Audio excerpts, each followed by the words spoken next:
mucho la palabra que compartió nuestra hermana Patricia, como lo que también acaba de alabar hace un rato la hermana Cecilia, perdón. Estoy media trabadita, voy a hablar. Amén. Y yo quiero predicar en esta noche, no le voy a decir todavía el título, simplemente presta atención a lo que el Señor quiere hablarnos en esta noche. Y voy a hablar de un hombre de la palabra que es muy conocido para todos nosotros, que es David. ¿Sí? ¿Quién no sabe la historia de David? ¿Quién no conoce la historia de David? ¿Quién no sabe que David ha sido el rey de Israel? Porque el Señor así lo había determinado, porque el Señor así había dispuesto que sucediera en la historia, que ese sería el linaje de nuestro Señor Jesucristo, la herencia y la raíz por donde venía nuestro Salvador. Amén. Y de acuerdo a la palabra, nosotros sabemos que David era un hombre cuya toda su historia ya sabemos, la conocemos de memoria, pero sobre todo lo que más énfasis tiene en su vida es la integridad de su corazón ante Dios. Amén. Podemos decir muchas cosas de David, pero sobre todas esas cosas hay una frase que podemos destacar como importante, como lo trascendente en la vida de David, que es la integridad de su corazón ante Dios. Amén. Ante Dios, no estamos hablando de la integridad ante los hombres, sino que la integridad del corazón de David ante el Señor. Amén. Y ya va a ir entendiendo ustedes por qué estoy hablando en este sentido. ¿Y por qué digo esto? Justamente porque sabemos que hizo cosas en lo oculto, como por ejemplo le fue infiel a su esposa, ¿verdad? Sabemos que acá en el mundo terrenal fue el autor intelectual de un crimen, porque mandó a matar al marido de su amante, ¿sí? El tipo planificó todo, le pagó a otro que vaya y que pues, se lo mande para el otro lado al estorbo que tenía ahí, porque él no podía estar con la mujer del tipo. Entonces, ¿el que hizo? Lo mandó a matar. Entonces fue el autor intelectual de ese crimen. Sabemos muchas cosas que él no hizo bien, pero de su vida no se destacan sus errores. De la vida de David, lo que más se destaca que es esto que él tenía, de su integridad ante los ojos del Señor, de la pureza que había, si se quiere, en su corazón ante Dios y para Dios. Y también ahí podemos destacar que eso es una virtud que había en David, una virtud que no provenía de hombre alguno, sino que era que venía directamente de Dios. Amén. Esa virtud que tenía David, ese corazón así transparente de presentarse al Señor de la forma en la que él lo hacía, con esa integridad de presentarse delante del Señor, era una virtud. ¿Y por qué digo virtud? ¿O qué quiere decir virtud? Y acá virtud, en este sentido de la palabra, es la disposición habitual que tiene un ser humano dentro de su corazón para poder hacer las cosas bien, aunque las esté haciendo mal. ¿Sí? Eso es virtud. La virtud es la capacidad que tiene el ser humano en su interior para poder hacer las cosas bien, aunque las esté haciendo mal. ¿Sí? Yo creo que ya usted ya me va a ir entendiendo. Eso significa virtud.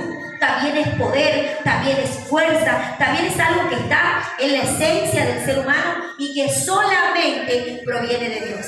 Amén. No viene de ninguno de nosotros, no es algo que yo diga, bueno, voy a desarrollar virtud y voy a comenzar a ver que ese poder se mueva, que la fuerza se mueva y que a mí no me falte nunca la fuerza, no, porque pereceremos.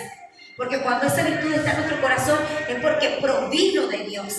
Es porque el Señor depositó eso en nuestro corazón. De la forma en que depositó la fe, de la forma en la que depositó el amor en nuestros corazones, de la forma en la que el Señor deposita la misericordia en nuestros corazones. No proviene de nosotros, proviene de Dios. Amén. Porque son capacidades especiales que el ser humano, aunque quiera e intente, si no provienen de Dios, no las puede desarrollar. Amén. Por eso hablo de virtud, ¿sí? Porque venía de Dios lo que a él le pasaba y lo que él tenía. Y David tenía esa virtud de hacer el bien pese a que pecaba. Porque acá la palabra correcta para hablar de lo que David hacía sería pecaba. David pecaba. Y ustedes quizás nunca se puso a pensar en esa magnitud de la vida de David. El siervo escogido, el que fue sacado detrás de las ovejas, el que no estaba contado entre los hombres que iban a ser seleccionados, pero sí estaba seleccionado por Dios, el que no estaba marcado para formar parte de una historia divina, pero que fue marcado por Dios para marcar la historia de sus generaciones. Ese, el que le servía a Dios, ese que adoraba con tanta pasión al Señor, ese que decía amar a Dios con toda su fuerza, pecaba,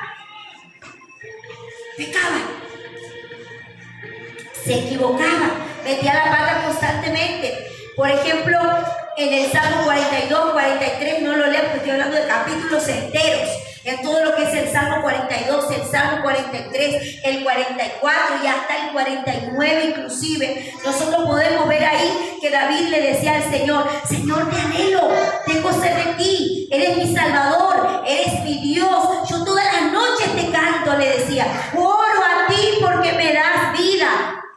Y seguía en cada uno de los demás salmos y le decía: roca mía, dice, nuevamente te alabaré, tú eres mi Dios, tú eres mi único refugio seguro, envía tu luz y tu verdad, que ellas me guíen. Le decía: Dios mío, fuente de toda alegría eres tú eres mi rey, tú eres mi Dios, tú decretas la victoria y solo con tu poder y solo con tu nombre podemos. Y nosotros decimos: ¿cómo puede un hombre, cómo puede un ser humano adorar con esa pasión, con esa magnitud a Dios y a la vez fallarle? ¿Cómo puede un hombre sacar de su labio, pero de la profundidad de su corazón, esa clase de adoración, de decirle a Dios: mi felicidad depende de ti, mi refugio eres tú, eres mi Dios, eres mi roca, pero darte la vuelta de la adoración y fallarle a Dios? ¿Cómo puede un ser humano?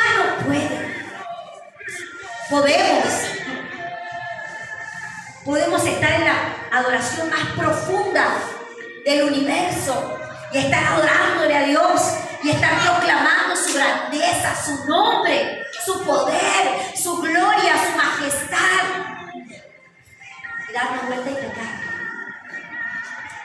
Porque eso también está en la esencia del ser humano. Eso también está en el interior del ser humano. Un hombre que adoraba a Dios como adoraba a David, que le servía, que era un hombre de altar, que era un hombre usado por Dios, que era un hombre que era líder, que era el escogido, pero que pecaba, se equivocaba, le fallaba a Dios continuamente, pero que por la palabra de Dios sabemos que, por ejemplo, no iba a la iglesia como lo hacían los pecadores, no iba a la iglesia como hacían los fariseos, que los fariseos iban y se daban golpe de pecho, como dice la palabra de Lucas, ¿verdad? Como mucha gente religiosa que peca, pero jamás reconoce su pecado. El fariseo, el legalista, el que no ha sido realmente transformado por el poder del Espíritu Santo, el que no ha tenido un encuentro verdadero con el Señor Jesucristo, peca y se cree mejor que todo lo demás. Se cree, se ve y se piensa mejor que los demás. Cree que no tiene errores, cree que no se equivoca, cree que no comete ninguna falta. ¿Sí? David no hacía eso, David no hacía lo que hacían los pecadores. ¿Por qué? Porque David reconocía su pecado. Y ahí está la virtud de este hombre adorador. Ahí está la virtud de este hombre que fue escogido, que fue líder, que fue rey, que tuvo todos los lugares que el Señor le asignó. Él, en comparación con los fariseos y con mucha gente que menciona la palabra del Señor, que se da golpe de pechos, creyendo que es la mejor madre, que se da golpe de pechos, creyendo que es la mejor esposa, que se da golpe de pechos, creyendo que es la mejor cristiana, que se da golpe de pechos, creyendo que es la única que interpreta correctamente la Biblia, que se da golpe de pechos, pensando que es la única que administra bien el dinero, que se da golpe de pecho, creyendo que es la única que cocina bien, que todas las demás cocinan feo, que se da golpe de pecho, creyendo que es la única mujer virtuosa que hay en la iglesia de Dios. David no hacía eso. David reconocía su pecado. ¿Amén? Se pone perfecto. David reconocía su pecado. Y hay gente que nunca reconoce su pecado. Hay gente que jamás se libera.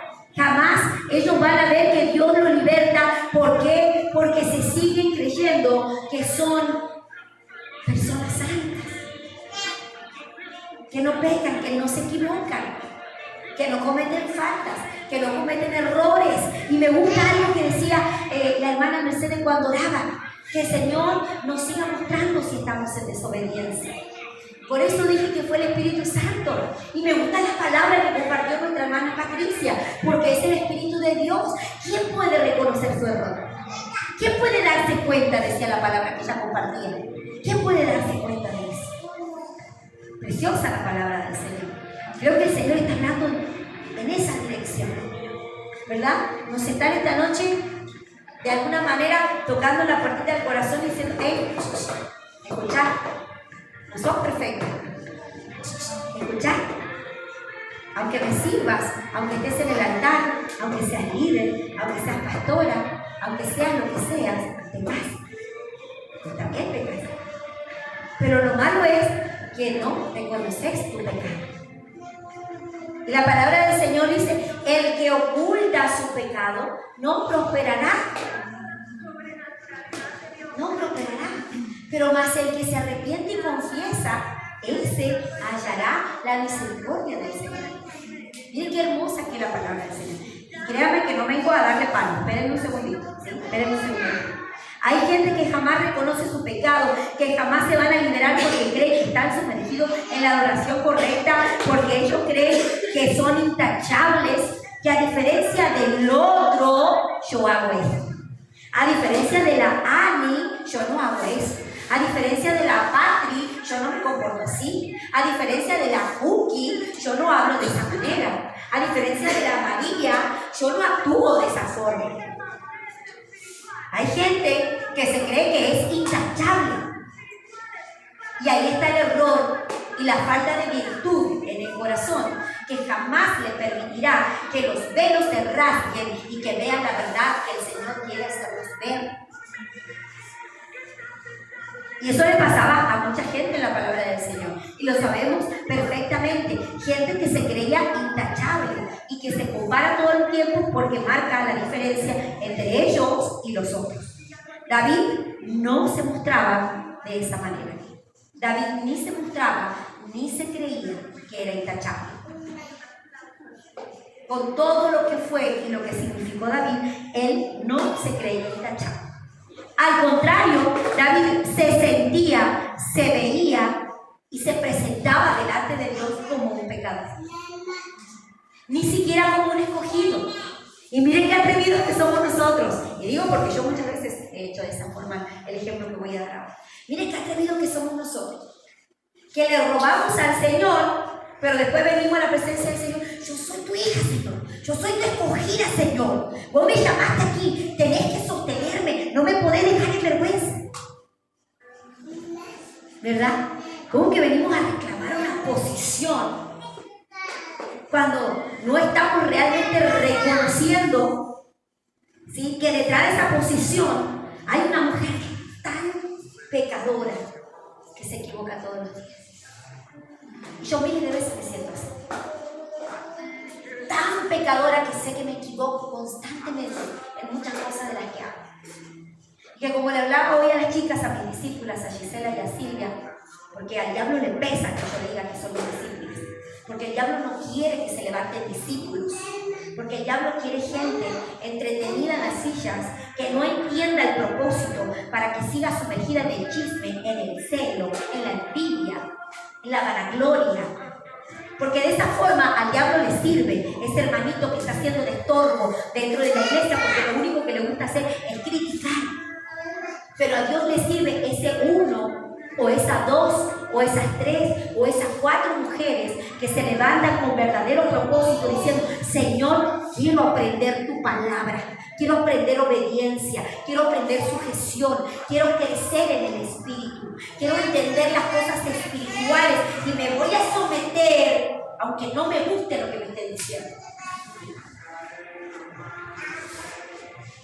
¿Y saben qué, amada iglesia? Nosotros tenemos que mostrarnos como se mostraba David, pero ante el Señor, ante Dios, porque a veces ni siquiera lo hacemos ante el Señor.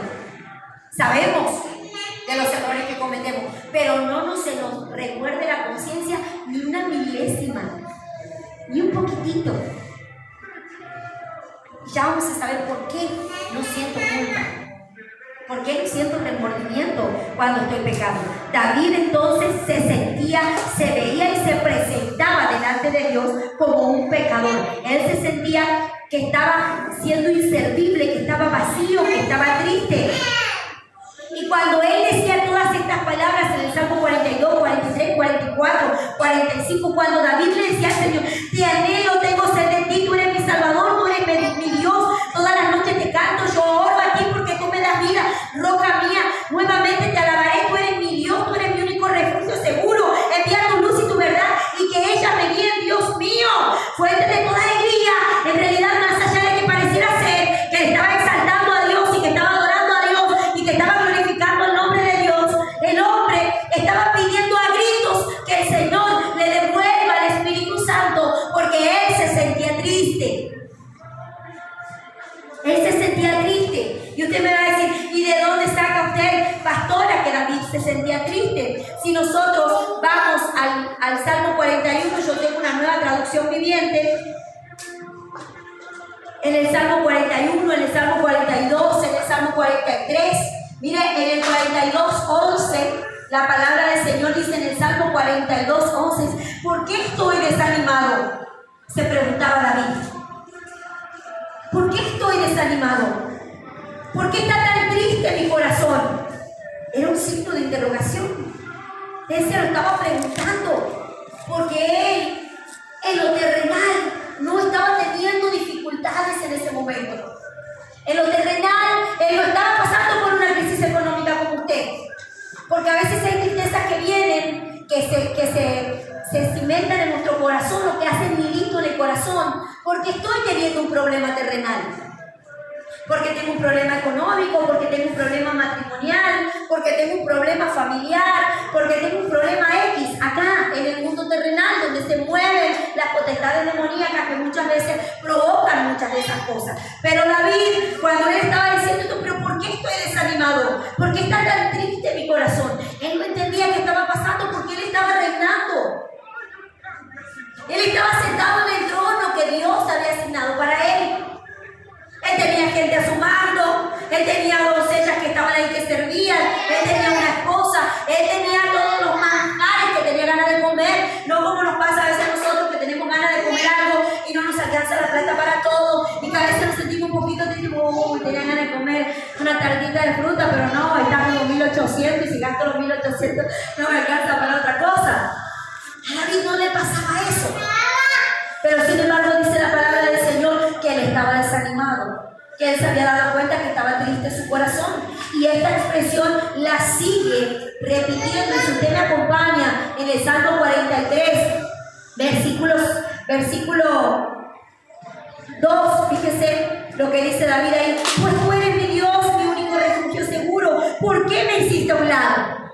David comienza a sacar conjeturas. David comienza a sacar conclusiones. Yo estoy triste, yo estoy desanimado, yo siento la tristeza en mi corazón. De seguro que Dios no está conmigo.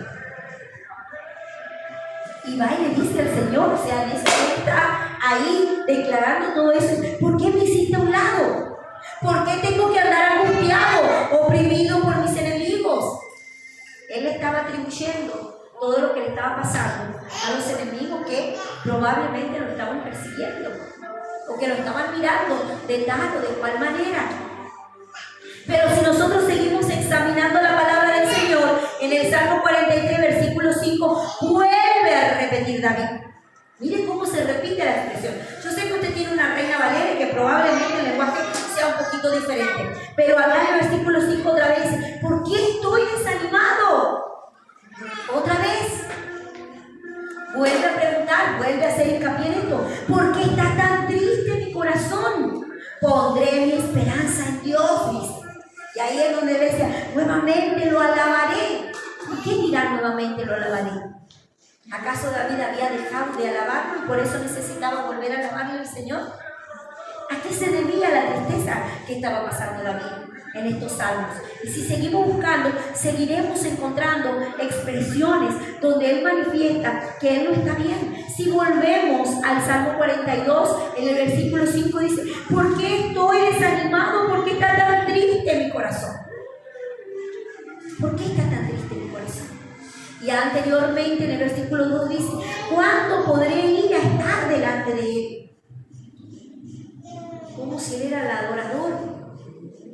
¿Por qué acaso ahora está diciendo cuándo podré ir delante de Él? Si se supone que acá también estaba adorando a Dios en ese momento. Se supone que estaba exaltando el nombre de Dios, con todas las expresiones que usó, con todas las formas en las que se refirió a Dios. Mi roca, mi refugio, mi salvador, mi salvación, el que me da la fuerza. Si no es con tu poder no podemos nada, si no es por tu nombre no podemos nada. ¿Cómo puede ser que acá haya un discurso contradictorio entre decir todo esto de Dios, pero a la vez estar diciéndole: ¿cuándo podré ir delante de Él? Te alabaré nuevamente, Señor. Entonces, ¿qué estaba pasando en la vida de David cuando él estaba expresando todo esto? ¿Qué pasaba? ¿Qué pasaba? David tenía la riqueza, estaba sentado en el trono, tenía los mejores manjares, estaba lleno de gente que estaba sumando, que él le podía decir: vayan a traerme agua y no me traigan agua del manantial, traigan agua Villarreal. Y la gente que tenía su manto podía recorrer kilómetros y kilómetros y cruzar de un reino al otro hasta encontrar lo que David quería para traerle, porque era el rey. Pero ¿qué pasaba en la vida de David en ese entonces? Lo que pasaba en David era que David estaba triste, no porque le hiciera falta algo. Estaba triste porque le hacía falta lo fundamental. Le faltaba el Espíritu Santo. Le faltaba la presencia de Dios.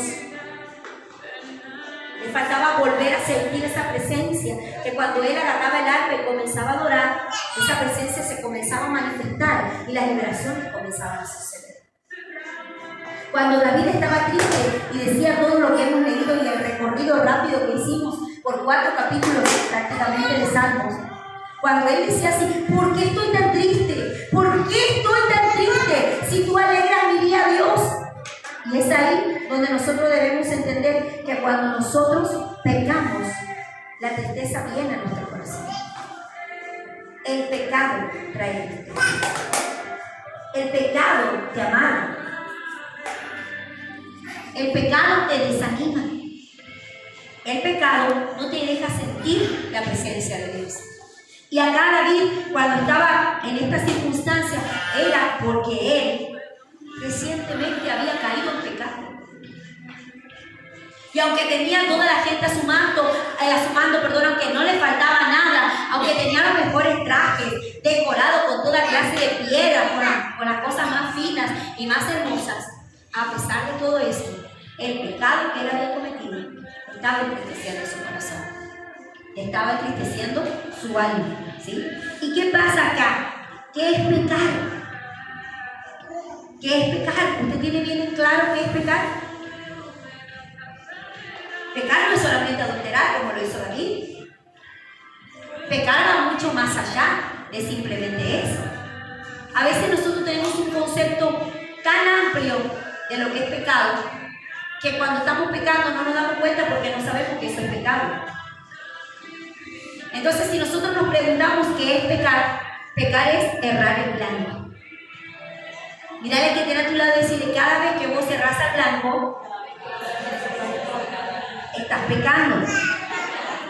El pecar es errar el blanco. Es cuando, aunque nosotros sigamos adorando a Dios, aunque nosotros sigamos orando, como veíamos en estos salmos, aunque nosotros sigamos diciéndole a Dios todo lo que Él significa para nosotros, en esos momentos en donde nosotros más erramos, es donde más necesitamos la presencia del Señor.